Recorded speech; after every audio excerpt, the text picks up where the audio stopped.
ప్రగతి స్టేడియంలో సింగరేణి 136వ ఆవిర్భావ దినోత్సవ వేడుకలు జరిగాయి। ఈ సందర్భంగా సింగరేణి జెండాను ఆవిష్కరించి సింగరేణి స్టాల్ను శ్రీరాంపూర్ ఏరియా జీఎం సూర్యనారాయణ ప్రారంభించారు। ఈ కార్యక్రమంలో అధికారులు, గుర్తింపు సంఘం నాయకులు పాల్గొన్నారు।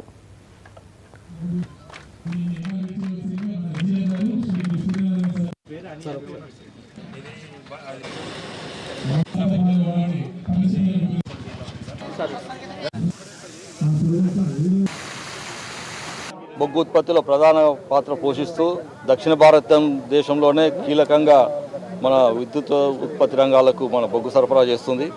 ఇటువంటి సంస్థలో తరతరాలుగా పనిచేస్తూ సంస్థ అభివృద్ధికి తోడ్పడుతున్నటువంటి ప్రతి ఒక్కరికి కూడా ధన్యవాదాలు తెలియజేస్తున్నాము। అందరికీ తెలుసు, మనం పాతకాలంలో బొగ్గు ఉత్పత్తి చేయాలంటే చాలా కష్టతరమైనటువంటి పరిస్థితుల్లో పనిచేసే వాళ్ళం। అటువంటిది ఇప్పుడు ఆధునిక సాంకేతికతను మనం అవలంబించుకుంటూ ఇప్పుడున్నటువంటి బొగ్గు ఉత్పత్తిలో మనం యాంత్రీకరణ కానీ మిగిలిన సేఫ్టీలో కానీ కావాల్సిన పరికరాలను మనం సమకూర్చుకొని చాలా రక్షణతోటి మనం ఉత్పత్తి సాధించే టెక్నాలజీ ఉంది।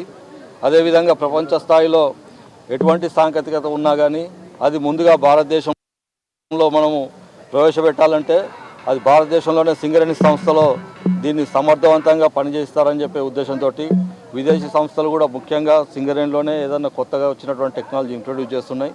వాటిని తెలుసుకొని వాటి మీద నైపుణ్యాన్ని సంపాదించి మన ఉద్యోగస్తులు కూడా సంస్థలో యాంత్రీకరణకు పాటుపడుతూ ఉత్పత్తి లక్ష్యాలు కూడా ఎప్పటికప్పుడు పెంపొందించుకుంటూ ఈ 135 సంవత్సరాల సంస్థ కలిగిన మన చరిత్ర కలిగిన సింగరేణి సంస్థను ఇంకా భావితరాలకు కూడా మంచిగా ఇంకొక 100 సంవత్సరాలు దీన్ని ఇలాగే అభివృద్ధి పరుస్తూ అందించాలని చెప్పి కోరుకుంటున్నాను।